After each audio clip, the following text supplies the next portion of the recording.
It is my third interview in the Bloodlines interview series. If you haven't seen the first two, I definitely recommend checking them out. I have the links below. And today we are interviewing Antony Frost, who wrote, and hopefully I don't mess this up, Nos da Tad. Now again, Bloodlines is a collection of 4 tales revolving around family-themed horror. And our author today, Antony, he is also a Howl Society member, of course.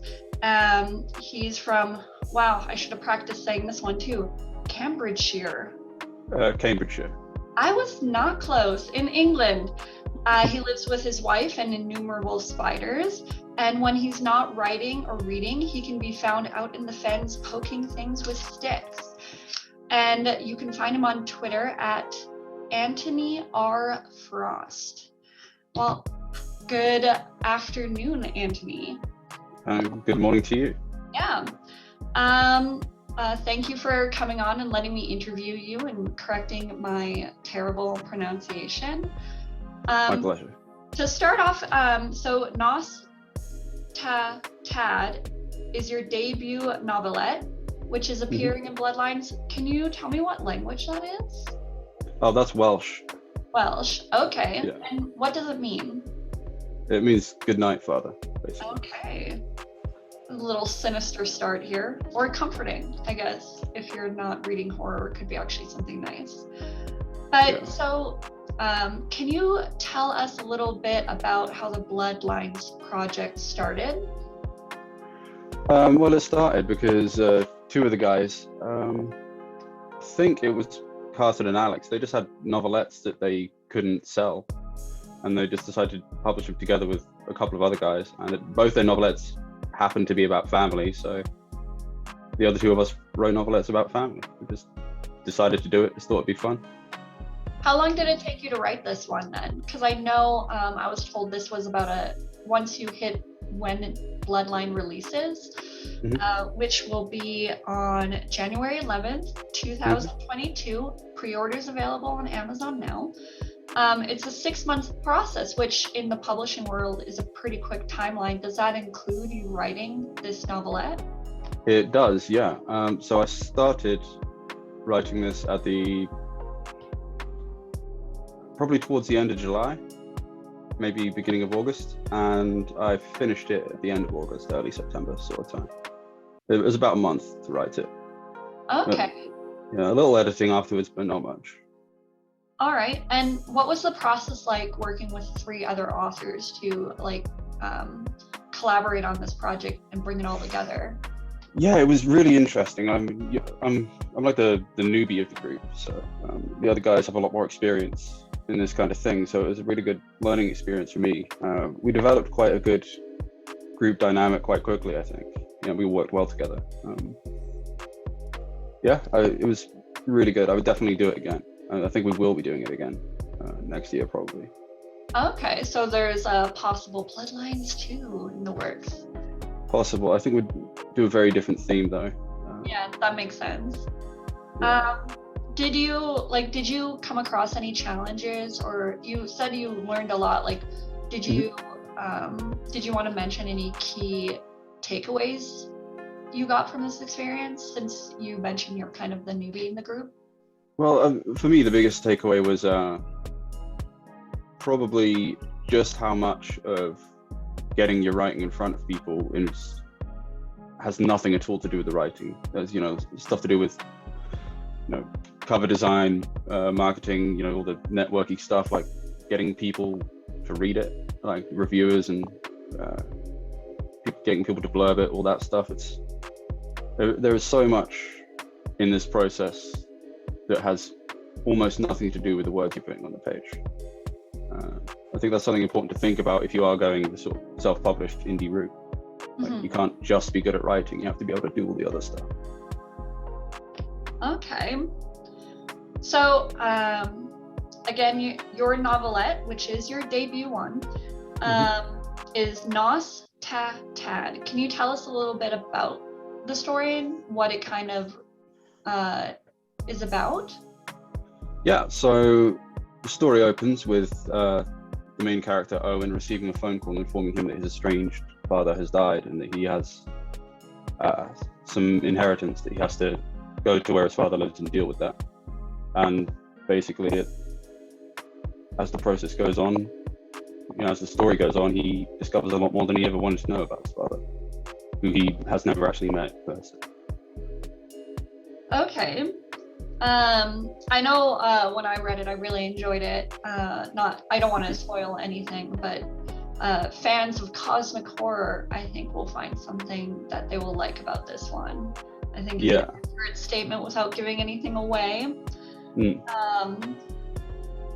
So what inspired this story? So it's like a combination of two things, really. So a lot of it's to do with my own history with my own birth father, who I haven't met. There's a lot of sort of semi-autobiographical aspects to the story. The other thing is just,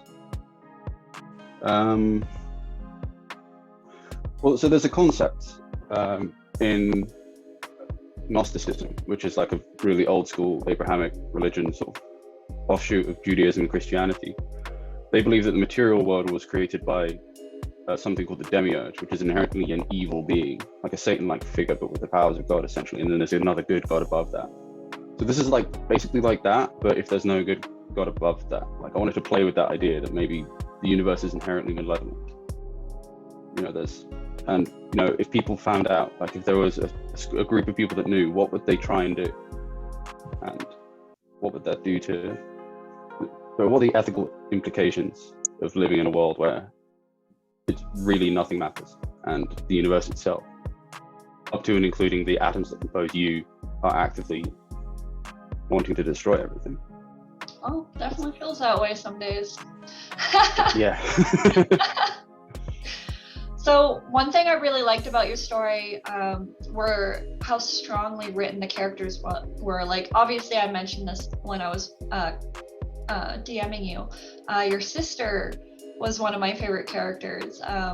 There's a moment, again, no spoilers, but she has, what is it called? Like one of those self-defense batons? Yeah, collapsible baton. Yeah, so she's just ready to kick ass, which I really appreciated. I was like, maybe I need to get one of those. I don't know. Christmas list. Yeah, definitely. Yeah, put that on the old Elster. Is that it? Like, so you said this might be autobiographical. Do you have a badass sister then? I have a sister, but I've never actually met her. Okay. So the main character in the story and the people around him, like, that's not me or the people around me. It's more like the father figure is very much inspired by my own real life birth father, but aside from that, it's all fully fictional. I think May, the sister, she's inspired by a lot of different women that I've known, a lot of women who've kind of been through shit and come out the other side very strong and willing to do things that most people wouldn't have the guts to do. Awesome. So with your writing in general, do you want to tell us a little bit about anyone or anything that may have provided you with inspiration or influenced your writing? So probably my biggest influences would be Mary Shelley's Frankenstein. Was my favorite novel growing up, and I still love it. I reread it at least once a year. It's a perfect sort of meditation on what it is to be human and what an absence of love can do to a person, to a being. So that's probably the single biggest one. I've read all of Lovecraft. I love Lovecraft, so that's another big one. Leigh Barron. Outside of the sort of horror realm, I've read a hell of a lot of Terry Pratchett, and I love the way that he sort of analyzes society through the lens of fantasy and comedy. There's an underlying sort of rage to Terry Pratchett's writing, which I quite like a rage at injustice, which I try and sort of put into my own writing, but just with less jokes and less dwarves. But what about the Wee Freemen? Sorry? What about the Wee Freemen? Oh, the Wee Freeman. I haven't read any of his children's novels. Oh my God, you say children's. I still have them and I still reread them sometimes when I'm planning on reading them. Yeah, I mean, I will. I'll get around to it. I just haven't got there yet. Yeah, I Yeah. honestly, I completely agree. Like there is like a sense of like in his writing, like as you said, like I also really enjoy Terry Pratchett. So what's your favorite novel of his then? Or story? It'd probably be one of the later Watch novels.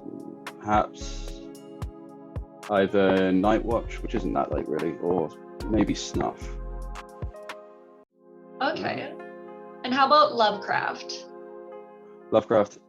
story? In terms of Lovecraft, my favorite Lovecraft stories would probably be The Whisperer in Darkness is up there. That's I really a really enjoyed good that. one. Yeah, it's great. Let's see, The Whisper in Darkness. Shadow over Innsmouth is a very, very good story. I quite like that one. I like it a lot. I kind of feel like I can relate to the Innsmouth people as someone from the Cambridgeshire Fens, which is like a wetland area where we have like a weird little culture, and like people outside the Fens think we're all horribly inbred and like Anthony web Frost, toes and stuff. possible fish person, check. Possible fish person, yeah, can neither confirm nor deny. Let's see those webbed hands. Yeah.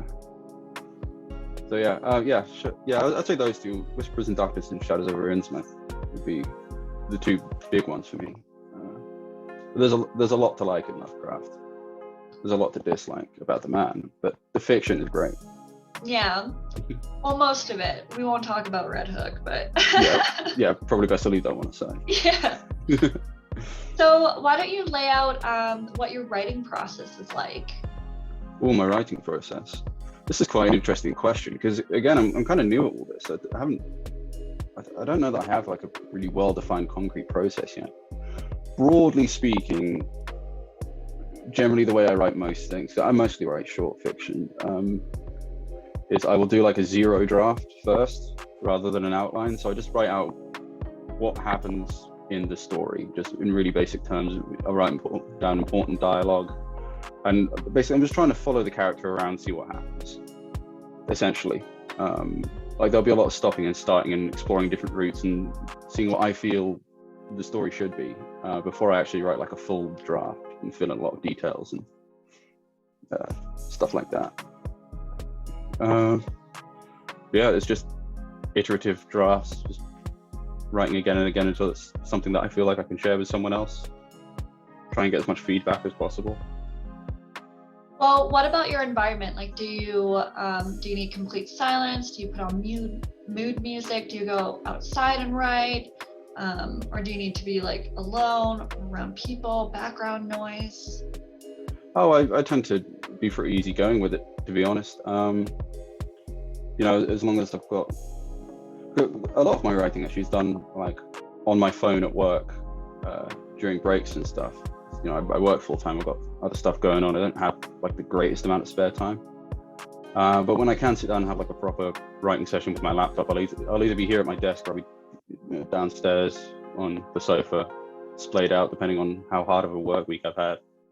And you know, just lots of coffee and sometimes mood music depending on what I'm writing. Like if I'm at like a really crucial point in a story that I really need to be in a certain headspace for, I'll try and get there using music and stuff like that. I'm pretty alright with being disturbed actually. I can pick it up and put it down quite easily. I don't need to be like locked into writing, generally speaking. I know that I've spoken to some people who really struggle with like little disturbances and stuff. I'm fortunate enough to not really get that. Like I can go in and out of it and chat to people on Discord. And it doesn't really bother me too much. Yeah, that's pretty convenient. I'm similar in the same way. I do think I like background noise. Like if it's completely silent, I feel like that bothers me. So like I have like, I'll either need to have like something like a terrible B movie in the background just for the noise or music, or even like if I go to a cafe, the ambient noise around me helps. But like if it's like silent, then I'm just like, Yeah, I know what you mean. Yeah, there needs to be something there, like some kind of sound somewhere. But otherwise the story feels too real. Like when you're like really in the headspace and when you're writing some subject matter which could be quite troubling, it's not necessarily what you want. Like you need some kind of distance just to not feel horrible. Yeah, that's a good point. Did you find it really difficult to write about like this absent father figure based on your own? Yeah. Yes, yeah. Now we're getting Definitely, deep in it. Yeah, it was very hard to write. It was incredible. It was cathartic, actually. It's like hopefully this isn't too much of a spoiler, but there's a couple of flashback scenes in the story, and the things that happen in those flashback scenes are things that my father actually did. Mm-hmm. So that stuff was really hard to write. Like that bit of it was incredibly hard to write. It took a long time to do it. It'd be like there were points where I was writing 2 or 3 sentences a day and then I had to stop. But I'm glad I did it. I'm glad I got through the other side. It was incredibly cathartic. But I don't think I will be digging that deep for a story again anytime soon. Yeah, I mean, I know which flashbacks you're talking about, and they are very, they're difficult to read just because like they hit those notes of realism. Yeah. Which definitely, like when I was reading it, I was like, this is like quite frightening in a different way from the cosmic horror of the baseline story. Yeah. So, I mean, I'm sorry you had to go through that. I'm glad to hear that writing this helped you in a way, though. So, I guess as a new writer yourself, you're kind of in a unique position because you've kind of gotten your feet wet. So for other new writers like you, since you're fresh right now, having come off this project, do you have any tips you'd give them? Maybe advice on how to avoid any kind of stumbling blocks you may have hit or anything like that? Yeah, I'd say if you can join an online writing group of some description and just exchange your work with other people, critique other people's work, have them critique your work, just do that as much as possible. That's going to exponentially increase the rate at which you improve as a writer. It did for me, anyway. Like the stuff I was writing a year ago compared to what I'm writing now, it's not comparable in terms of quality or depth. Mm-hmm. And I'm not saying that I'm like an incredible writer as it stands, but like there's been real measurable progress over the last year, and that's because of being in Howls and working with other people, critiquing other people, having them critique me. It's incredibly important. Yeah, I guess for anyone watching who's not part of Howl Society, there is a link below so you can join the Discord. We do have the Writer's Corner, which is what Antony's referring to, and a part of the system is you can put your story up and receive feedback on it from the group of writers in the channel, as well as critiquing other people, which I think is an equally important part of the process in learning the craft as it is receiving critique. I would agree with that. Yeah, so joining Howls, so I think one thing that is a good point to bring up is like, you talk about how like you'll just write on your phone at work. Yeah. So I think that's a good example of how you have to be dedicated in order to grow as a writer. If you for sure. treat it as a hobby, then there is going to be no improvement. So like I think that's pretty impressive. I can't write at work. I am a technical writer during the day. I can't switch between the writing very well. I don't have to do any writing when you sort of work. I work in a factory. I push buttons and carry heavy things around. So yeah, it's very different from what I'm doing at work. So it's not as hard for me to. I think I've tried writing once on my lunch break and it came out like a technical document. And I was like, hey, maybe I just have to wait till I get home.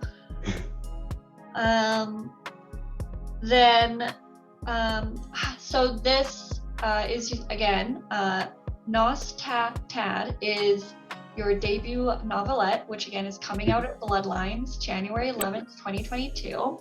But are you currently working on anything right now? Any future stories? You did mention a possible future collection next year. Oh yeah. Yeah. So I'm writing a fair amount of short fiction at the moment. It's all set in the same sort of continuity as Nostalgia. Like the same underlying stuff is there, and one or two of the characters from Nostalgia are going to pop up again in other stuff as well. Hopefully, so I like the idea of sorry. Hopefully, May is yeah. At least 2 other stories with May, at least 2. One of which will be a prequel explaining why she is the way she is, and then one set after where she, I won't say what that's about for spoiler reasons, but yeah, at least 2 more stories with May. I've just finished drafting a story that I've been trying to write for about a year and just failing miserably to sort of get it to work. And now it sort of kind of works, but it just needs to be beaten into shape a little more. But I'm letting that sit for a few days while I draft another story, which is going to be in another self-published anthology with a bunch of other people from Howl's. Which again is just because why not? You know, it's fun doing the whole self-pub thing with a group of other people because you sort of share the work and you share the costs. It's something that I think a lot more people could do and probably should do. It's a lot of fun. Yeah, I think I saw the comments for that. So again, what happened was somebody suggested that people get together and start an anthology. And there was a large group chat discussing possible themes, people confirming whether or not they've been, I don't want to say the theme in case you guys are keeping it on the DL for a while. But yeah, so it's kind of fun to know that, you know, the Howl Society is creating an environment that allows writers to network a lot better than, I guess, in other spaces. Yeah. But in particular for your stories set in the same universe, are you planning on self-publishing your own collection? Probably at some point, yeah. So I'm hoping to get. Oh yeah, it definitely would be. So that is the intention at some stage. I'm going to try and sell some of the shorter works set in the world as well. But a lot of stuff I want to write in that is of a similar kind of length as Nostalgia. So it might just end up being that I self-publish a collection of like 8 novelettes or something at some stage. But we'll see. I'm flexible on plans. The stories will be as long as they need to be, and I'll figure it out. Well, now we have it on video. Upcoming self-published collection from Antony Frost in a continued universe. Keep an eye out for that, 2023. That might be a bit ambitious, but we'll see. Just promising things for you. It's fine. Yeah, well, I need the pressure. I need the deadlines. Well, thank you for letting me interview you. No, thank you for doing it. It's been fun. It's the first time doing one of these. Yeah, and again, this was Antony Frost. His story, I always have to look down at it to make sure I'm saying it right. Nostalgia is coming out in the collection Bloodlines, which will be published January 11th, 2022. But I would highly recommend getting your pre-orders in now. So thank you again, Antony. Thank you again. Yeah. Okay.